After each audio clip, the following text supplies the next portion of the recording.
নির্বাচনী ম্যানিফেস্টোটা তো খামাখাই দেয় মানুষ, ওটা দিয়ে আর বাস্তবায়ন করে না তো কি। আমি কোনো ম্যানিফেস্টো দিব না, আমি শুধু বলতেছি যে আমি শিল্পীদের জন্য কাজ করব, সেটা দৃশ্যমান হবে, তখনই আপনারা মনে করবেন যে সেটাই আমার ম্যানিফেস্টো ছিল। মানে রাজনীতিকে খামাখে আপনি ইনভলভ করছেন। আমি শিবা সানু কিন্তু বাংলাদেশের একজন প্রতিষ্ঠিত অভিনেতা হিসেবে মানুষ আমাকে চেনে জানে, আর রাজনৈতিক পরিচয় আমার আছে। যদি রাজনীতিক কোনো ভালো কিছু করতে পারি সেই রাজনৈতিক পরিচয় দিয়ে আমি, তাহলে সেটা করার চেষ্টা করবো অবশ্যই। সম্মুখে পরিবেশে মনে হচ্ছে এখন পর্যন্ত ভোটাররা আসছেন, সমিতির সদস্যরা আছেন, সিনিয়ররা আসছেন, জুনিয়ররা আছে, আমাদের সারি যারা ছিল তারাও অনেকেই আসছেন। সবার সাথে অনেকদিন পর দেখা হচ্ছে, কুশল বিনিময় হচ্ছে, খোঁজখবর নেওয়া হচ্ছে, ভালোই লাগছে। আমি জিজ্ঞেস করেছিলাম আজকে, সে বলে না ভাই আপনাকে নিয়ে কোনো কথা বলেনি, অন্য কোনো একটা মেম্বার যে প্রার্থী না সে এরকম কোনো কথা বলেছিল, তাকেই নাকি সে উদ্দেশ্য করে বলেছে। আমি বলে যাই কিছু করা হোক, এমন কোনো ধরনের কথা বলা উচিত না যেটা যাকে ঘিরে বলা হচ্ছে তার কোনো ইনভলভমেন্টের মধ্যে আছে। সো আর প্রাইম মিনিস্টার পুরো বাংলাদেশের, উনি চেয়ারম্যান বিএনপির, বাট প্রাইম মিনিস্টার পুরো বাংলাদেশের। সো তার কাছে সমস্যা থাকলে বা কোনো কাজ থাকলে যে কোনো লোকে যেতে পারেন, এবং তিনি খুব সুন্দরভাবে সেগুলো সমাধান করেন বলে আমি বিশ্বাস করি। সবারটাই করেন। 100 বা তার অধিক ভোটাররা আসছেন, প্রত্যেকদিন তার সাথে কথা হচ্ছে, প্লাস যারা এখন পর্যন্ত আসেননি তাদের সাথে টেলিফোনে কথা হচ্ছে বা বিভিন্ন মাধ্যমে কথা হচ্ছে, SMS দেওয়া হচ্ছে। ইনশাআল্লাহ যতটুকু সাড়া পেয়েছি, জয়ের ব্যাপারে আমি শতভাগ আশাবাদী। বাকিটা আল্লাহর হাতে এবং ভোটারদের রায়ের উপর।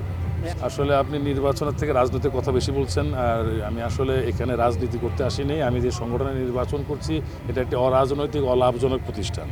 অতএব এইখানে রাজনীতিকে খামাখে আপনি ইনভলভ করছেন। আমি শিবা সানু কিন্তু বাংলাদেশের একজন প্রতিষ্ঠিত অভিনেতা হিসেবে মানুষ আমাকে চেনে জানে। সো আমার ওই পরিচয়টাকে কেউ কি খাটো করার চেষ্টা করছেন কিনা আমি ঠিক জানি না। আর রাজনৈতিক পরিচয় আমার আছে। যদি রাজনীতিক কোনো ভালো কিছু করতে পারি সেই রাজনৈতিক পরিচয় দিয়ে আমি, তাহলে সেটা করার চেষ্টা করবো অবশ্যই। আমি যদি নির্বাচিত হই ভোটারদের ভোটে, দর্শকের দোয়ায়, তাহলে আমি যে বেসিক যে প্রবলেমগুলো আমাদের শিল্পীরা কর্মহীন হওয়ার কারণে প্রতিনিয়ত ফেস করছে, সেই জায়গা থেকে আমি তাদেরকে কিছুটা তাদের সমস্যা লাঘবের চেষ্টা করব, এবং চিকিৎসা বলেন বা অন্যান্য যে সমস্ত সুযোগ সুবিধা বলেন সেগুলোর ব্যাপারে আমি অবশ্যই শতভাগ আমার এফোর্ট দেওয়ার চেষ্টা করব। অবশ্যই মিস করবো, কেন মিস করবো না। আসলে এই শিল্পী সমিতির শিল্পী সমিতিতে আসার পেছনে যার অবদান আমার প্রতি সবচেয়ে বেশি, তিনি হচ্ছে চিত্রনায়ক মান্না ভাই, নিজু ভাই, কবির দা, খলিল স্যার।